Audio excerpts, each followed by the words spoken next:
Welcome to our channel. We hope you enjoy our narrated stories. The net across the court had ensnared somebody, who now struggled like a bug on sticky paper. Digby Guzman froze. The horde had long since departed for greener, warmer and fleshier pastures. He'd hoped that all the zombies had vacated the area, but he'd forgotten that the walking dead weren't all that bright. It made sense that a few stragglers remained stuck in spots that humans with intact brains would not. He tightened his grip on his tennis racket, which had a big dent and loose strings dangling like spilt guts. The zombie hung half-suspended, butt in the air. Its one free leg kicked whilst its hands slapped against the blood-stained clay. The other leg protruded through the former white net, now painted a reddish-brown. Digby's pulse thudded, low and slow. He tangled with a few of these reanimated corpses before, but opted to run if he could. Before the end, critics, his parents, coaches, and competitors had mocked his drive, or lack thereof. He always chose the easy way out, or so they said, but he now put his continued survival down to this flight, not fight technique. Still, he could put one down if needed, and this one's lack of mobility would aid him. With his makeshift weapon raised, Digby crept across the court he'd played upon the day before. The zombie wore expensive tennis gear. It snarled, growled, and struggled like an animal caught by a hunter. At the sound of the approaching footsteps, the thing that had once been a man turned and lunged. Digby gasped. There was no danger of the creature catching him. It hadn't managed to free its chained leg. But this person was not a mere spectator. It was his rival, Chandler Bowen, zombified and undignified. The net had caught him, like so many of Digby's serves. He couldn't stop himself from speaking. "Chandler," he asked. One of his cheeks was gone, revealing rows of teeth and one gray, waggling tongue. Flecks of shredded red flesh dotted his teeth. His eyes were now two cloudy orbs, like tennis balls dipped in white paint.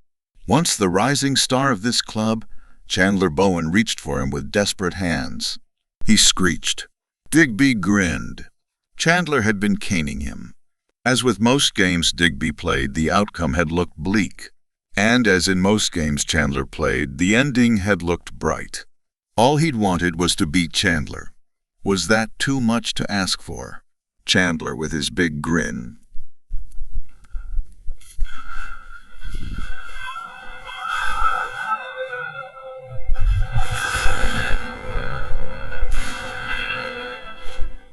"It'd surprise you at what a few hours will do." Even thinking about his smugness now brought bile to the back of his throat. And now look at him, a rotting corpse with fewer brains than a ball boy. Fate, it seemed, had rewarded Digby. He glanced around. Except for a few corpses, with removed heads or destroyed brains, they had the place to themselves. Digby skirted around the trapped zombie, who tried and failed to follow on his hands. He circled to Chandler's rear, grasped his foot, which still had its shoe attached, and shoved. The zombie growled and flopped over, now released from his prison of string. The once agile Mr. Bowen took a minute to get to his feet, stumbling and swaying. Once upright for the first time in 24 hours, he shuffled around to gaze again at his opponent. Long gone was the piercing game face. Instead, a drunken vacancy had taken up home upon his countenance. Chandler raised one arm and loosed a sorrowful groan. Digby's racket was no longer in serviceable condition, and Chandler didn't even have one. What kind of tennis match would that be? He searched the sidelines for a gear bag and spotted one beneath the toppled umpire's chair. He dashed for it and discarded his ruined racket. Chandler owned the bag, and the rackets inside were his favorite model. Despite the collapsed chair crushing the bag, the rackets escaped unscathed. 3 loose balls, which had burst free from the popped can, rolled around inside the bag. Oh well, it was better than nothing. Digby pulled 2 rackets free and grabbed a handful of balls. He stuffed 2 into his pockets, as he'd seen his idols do on TV, and kept one in his hand. Chandler had stalked him to the edge of the court and reached for him with both hands. Yet instead of juicy, tender flesh, his claws hooked into the strings of a racket. Digby yipped and let go. He scrambled away, waving the other fresh racket to keep the shambling corpse at bay. "Yeah, you take that one, that's it." The zombie held onto the tennis racket, although he clutched it by the head and the throat instead of the grip. Chandler seemed to be unaware that he was even holding anything. Breath coming in short, sharp bursts. Digby widened the gap. He backed away from his former rival and retreated to the other side of the net. "How about we finish our match, Chandler?" If I recall, I was about to win. Chandler shuffled around to face him again. Roomy eyes searching for him for a long time. Once that unsettling gaze found him, the zombie resumed his slow stagger, ever onwards. Digby reached into his pocket and found an old coin. He flicked it, failed to catch it, and chased it as it rolled to a stop and toppled over. Heads, as I called it. "All right, I'll serve first." Chandler had no protests. "Ready? Here we go." His first serve went wild and ricocheted off the wall. It bounced up and away and disappeared into the stands. Oh, well, nobody remained to see his poor technique. He still had 2 left. Okay, service fault. Second service. His second serve hit the net. The net shuddered and the ball rolled off to the sidelines. Digby swore. He fetched the wayward ball and tossed his to his opponent. "Okay, your serve, Chandler." The ball hit the zombie in the chest with a hollow thunk. Chandler wobbled a bit, but continued his awkward gait towards the net. He sighed and moaned, his jaw slack, syrupy saliva trickling from his chin.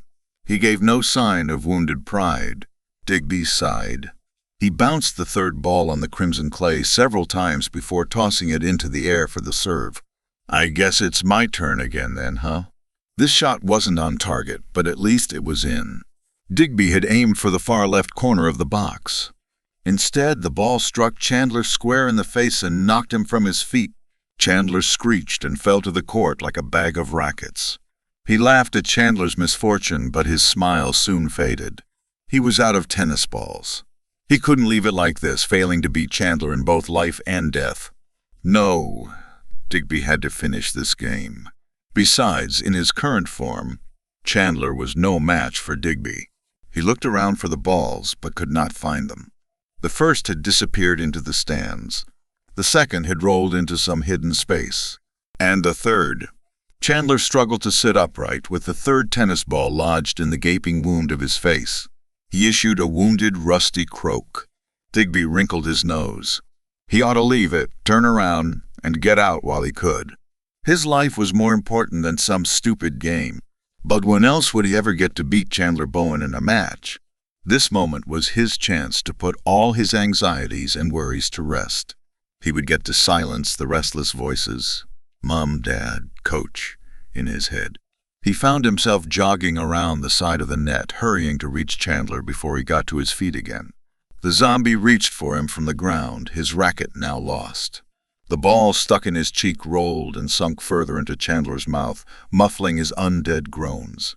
Digby kicked and struck Chandler's temple, the impact sending vibrations up his leg. Chandler snapped backwards with a grunt, his head slamming onto the clay. A live human would have suffered a concussion, or at least seen stars. But the zombie wasted no time in trying to get back up. Christ, even in death, the man's spirit was indefatigable. Digby pinned his chest to the ground with the racket and reached for the tennis ball in the zombie's face. The dead man's jaw worked, but, with the ball blocking the teeth from connecting, he could not chomp at the bit. He had to be quick lest Chandler bite him and transfer the plague into his bloodstream. Sweat dribbling down his forehead, Digby kept the zombie in place and inched towards the ball. With one quick flick, he twitched it up and out of Chandler's mouth, along with a chunk of flesh and a spray of blood. He grinned. Ha! Chandler moved faster than before. His hand whipped out and clamped around Digby's ankle. The messy, ruined fingernails dug into the skin, threatening to pierce the surface. Digby squealed and tried to pull away, but only succeeded in toppling over. The zombie pulled hard. Jesus Christ, he might be slow, but he wasn't weak. Digby scrambled away on his hands and knees, but Chandler's grip remained firm around his leg. He fought and kicked, but still, the dead man held on. As the zombie crawled on top of him and weighed him down, all breath squeezed out of Digby. His eyes rolled wide and white. He now felt like a trapped animal. And he realized he, too, wore tennis gear, and the precious, vulnerable skin of his legs was open and on display. He thrashed and squealed like a stuck pig. "No, let me go." Chandler bit into one of Digby's tenderest parts. Digby screeched, his cries echoing around the court and bouncing back to him. The pain was immediate and all-consuming.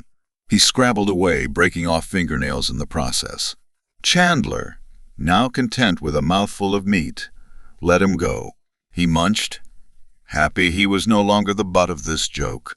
He made sloppy, gobbling noises as he tore into his well-earned meal. Digby sobbed. He could feel the poison of the virus already polluting his veins. It wouldn't be long until he became like Chandler, a shadow of his former self. And, unlike Chandler, Digby's former self had never been that good. What would one of the other players say if they came along? Provided they had a pulse and beat him like he had Chandler. He's not much worse now than when he was alive. He clutched his cheek and fled, finally understanding that if you chase a cheap victory, it'll bite you in the ass.